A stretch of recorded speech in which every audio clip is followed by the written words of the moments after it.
Sounds like as you're talking, you've got a very good relationship with your senior pastor. Yes. What sort of ways have you done to develop that? Because I know some listeners, it's mixed. You know, a lot of people do have good relationships and it works. Some others, it's very much a functional job, and you know there isn't as much relationship that's there. Tell us something practical things that you've done to kind of invest into that. Yeah, I mean, I am incredibly blessed by Richard. We were friends before I worked for him, although I was volunteering. He's been leading the church for about 20 years now. So Okay. we've both been in the church about 30 something. So we've been around together for a while.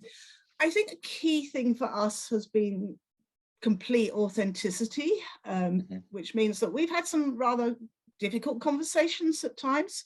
I've trodden on his toes, he's trodden on mine.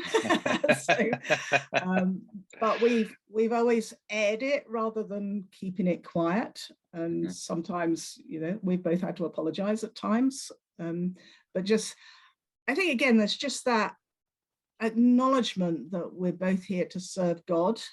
And I'm particularly here to serve him because he's the church leader. But also, I know that he's totally for me, both as a friend and as my church leader. So sometimes when he's called me out on things, and it's quite hard when somebody looks at your character and points to something and goes, you really need to sort that, even when they're a good friend.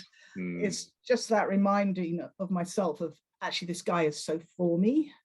But you know, works the other way. He knows that I'm totally for him too. So I think just being authentic and also honoring one another, which we do a lot. You know, those are two of our key values at New Life Church: is authenticity and honoring. So Richard and I are probably better at the authenticity than the honoring bit. Certainly within our own relationship. But I think so there's a key thing. That's the best tip I can give at the moment is just keep everything out in the open. I think it stops things festering. I remember just a quick story many years ago, I think before I was actually working for the church, I was on the preaching rota and my name got dropped off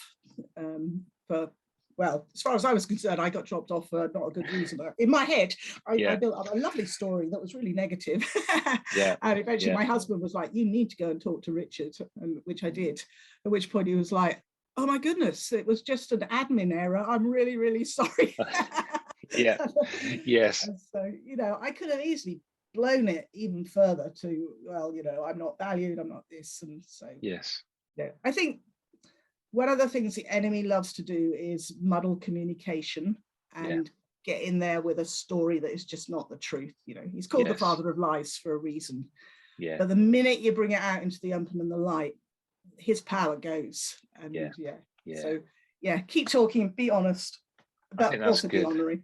That's good. I think just one thing I'd add to that is, which is exactly what you're saying, is that kind of charitable judgment is a way to do it, you know, to say it, is that be charitable in these things, because there are things that do pop up, and it's very easy, isn't it, for us to react to something, go inward and go, oh, they don't value me, oh, they didn't want my opinion on this, where you know you didn't get an invite to the meeting and you're upset, but that we don't know the bigger picture, we don't know all the facts, and so let's be charitable in it. And it often it's those little things, isn't it, that make a difference, you know, just airing that frustration, or like you're saying, why have I been dropped off the road? Is this a administration error? You know, this is how I've taken it. Help me to adjust my heart and, you know, apply grace to the situation. So that's really, really helpful. Thank you.